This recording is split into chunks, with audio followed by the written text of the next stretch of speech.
अपने अंजाम की फिक्र नहीं होती है। ये धान पान सी लड़की इस मर्द का मुकाबला कैसे करेगी? क्राइम को वो क्राइम नहीं समझते।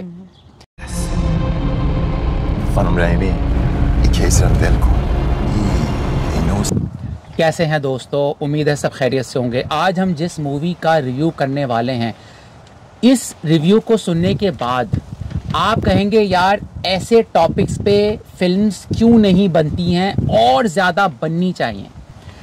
हम बात कर रहे हैं कि नेटफ्लिक्स पे हमने एक मूवी देखी है, हॉली स्पाइडर।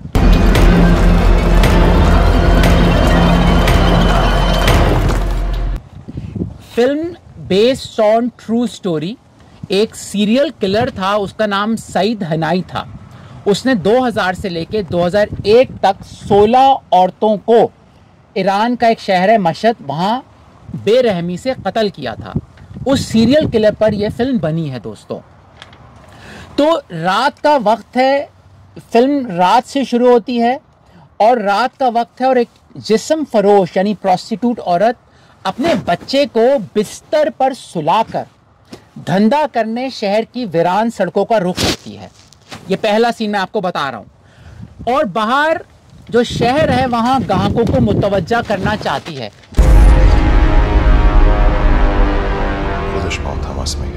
औरत के लिए कुछ ये सब आसान नहीं है, जाहिर सी बात है, रिस्क पे डाल रही है अपनी लाइफ को। एक तरफ पुलिस वहां मौजूद है और पीछे में बच्चे की फिक्र है जो सो रहा है।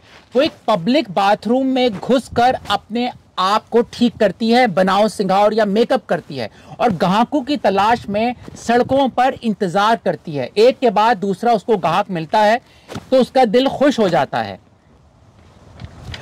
और अभी रात बाकी है जब उन दोनों ग्राहकों से उसकी जान छूट जाती है और मजीद पैसे वो कमाए जा सकते हैं सोचती है, तो तभी एक मोटरसाइकिल सवार अपने साथ उसको चलने के लिए कहता है। सवारी मखाई। यही सीरियल किलर है। इस फिल्म में बात छुपाई नहीं गई है, इसलिए इस फिल्म का नाम हॉली स्पाइडर रखा है, क्योंकि ये किलर स्पाइडर किलर के नाम से मशहूर था, क्योंकि ये जाल में बुनता था यानी घेरता था ऐसी औरतों को। तो बहरहाल वो बाइक पे बिठा के अपने फ्लैट जब उसको ले जाता है तो वहां पे उस औरत को उसका बिहेवियर थोड़ा प्रोस्ट्रार सा लगता है, मिस्टीरियस सा लगता है, तो वो रुक जाती है। वो कहती है कि मुझे यहाँ कुछ अच्छा नहीं लग रहा, मैं वापस जा रही हूँ। लेकिन अचानक वो पीछे से आता है और उसका गला घोट के मार देता है। और वो सीन आपको रुला देगा, जब उसका गला घोटता है तो उसको वो कहती है कि मुझे मत मारो, मेरा छोटा बच्चा मेरा इंतजार कर रहा है। ये सीन आपको हिला कर रख देगा। बहरहाल फिर उस शहर में मतवातर कत्ल औरतों के शुरू हो जाते हैं। ठीक है, तो फिर वहां तेहरान से एक जर्नलिस्ट औरत है जिसका नाम रहीमी है, वो शहर में आती है और फिर वो इन्वेस्टिगेशन शुरू कर देती कि यार इसके पीछे कोई गैंग है या कोई एक सीरियल किलर है। सच की तलाश में जैसे जैसे फैक्ट सामने आते हैं, तो ये फिल्म जो आप सोच रहे होंगे एक रेगुलर सीरियल किलर की फिल्म है, थ्रिलर होगा, मगर इस फिल्म का रुख जरा मजीद कॉम्प्लिकेटेड हो जाता है।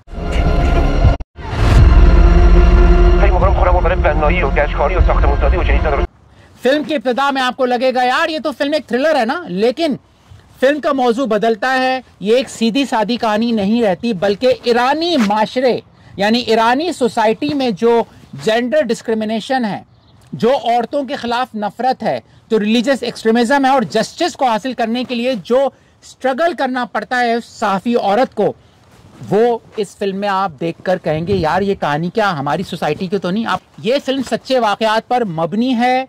इस फिल्म के कुछ ऐसे सीन है जो आप बच्चों के साथ नहीं देख सकते। शायद इस फिल्म में वो सीन ना भी होते तब भी ये फिल्म स्ट्रांग रहती। फिल्म फारसी जबान में, लेकिन आपको इंग्लिश टाइटल में मिल जाएगी। अगर आपको हिंदी डब में कहीं मिल जाए तो बहुत अच्छी बात है। और इस फिल्म को रिलीज डेनमार्क से किया गया है। ईरान में ये बैन फिल्म थी, ठीक है। और मैं आपको ये जो जर्नलिस्ट एक्ट्रेस है, इसको बेस्ट एक्टिंग का अवार्ड भी मिला था जब ये फिल्म फेस्टिवल 2022 में आई थी, ठीक है। और इसका जो राइटर है अली अब्बासी, वो डायरेक्टर भी है इस फिल्म का, और उसने ईरान की सोसाइटी को बहुत ज़बरदस्त अंदाज से बताया है। आप उस फिल्म के बारे में कुछ सुबह बताना चाहेंगी कि कैसी लगी आपको फिल्म? मुझे फिल्म बहुत अच्छी लगी थी। स्टार्ट में मुझे ऐसा लगा था कि ये नॉर्मल स्टोरी होगी जिस तरह की मूवीज़ होती हैं, लेकिन सबसे ज़्यादा इमोशनल कर देना वाला वो सीन था। अरेस्ट करवाने के लिए सईद को लड़की अपनी जान खतरे में डालती है और सईद से मुकाबला करती है।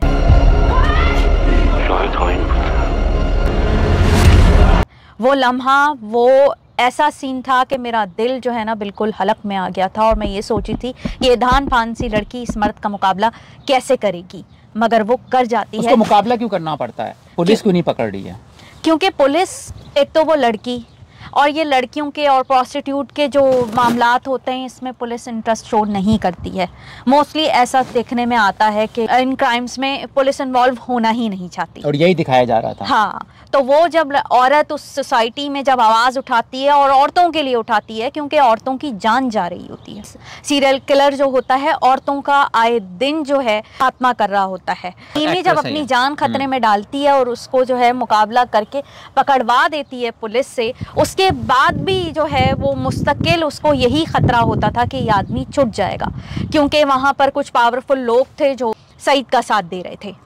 और उसके बाद जब उसको फांसी तक ले जाया जाता है तब भी साजिश हो रही होती है, मगर वो लड़की इंतज़ार करती रहती है कि जब तक मैं इसको अपनी आँख से देख नहीं लूँ कि इसको फांसी हुई कि नहीं, वो वहाँ से नहीं जाती। सईद एक ऐसा शख्स था जिसने औरतों को कत्ल नहीं किया, अपने बच्चों का बचपन भी कत्ल कर दिया।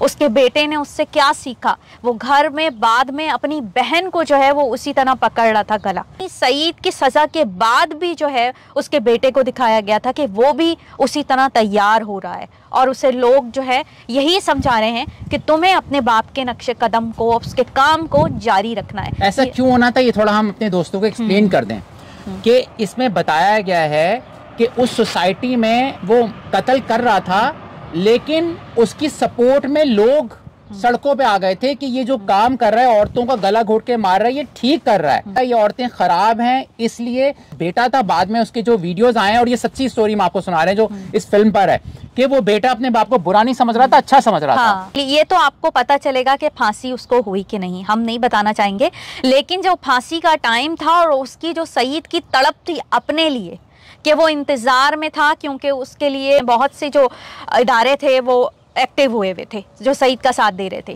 तो उस वक्त सईद की जो तड़प थी उसे ये एहसास नहीं हो रहा था कि जिन औरतों को उसने मारा है उनकी क्या तड़प, माओं को, अपनी मौत का, बेटियों को, अपनी मौत का इतना डर, लेकिन दूसरे के लिए आप में एहसास नहीं है। बस मुझे यही मूवी जो है इसीलिए अच्छी लगी, हमने चाहा कि हम लोग इसका रिव्यू जरूर दें। और फिल्म मैं कहता हूँ कि जरूर देखनी चाहिए। ये फिल्म आपके माइंड को बहुत ज्यादा ये एहसास दिलाएगी कि कहीं ऐसा तो नहीं कि हमारी सोसाइटी में ऐसे लोग रहते हैं जो मोरालिटी के नाम पर जुल्म करते हैं। अच्छा, आपको मैं बताता हूं कि आप जानते हैं इस दुनिया में खतरनाक मुजरिम कौन से होते हैं दोस्तों? क्राइम को वो क्राइम नहीं समझते, क्योंकि उन्हें अपने अंजाम की फिक्र नहीं होती है। ये कहानी जो हॉली स्पाइडर है, यानी मुकद्दस मकड़ी, सईद हानी की जिंदगी का पर जो ट्रू स्टोरी हमने आपको बताई है दोस्तों, इस फिल्म में काम करने वाले तमाम अदाकारों ने अपनी जबरदस्त एक्टिंग की है।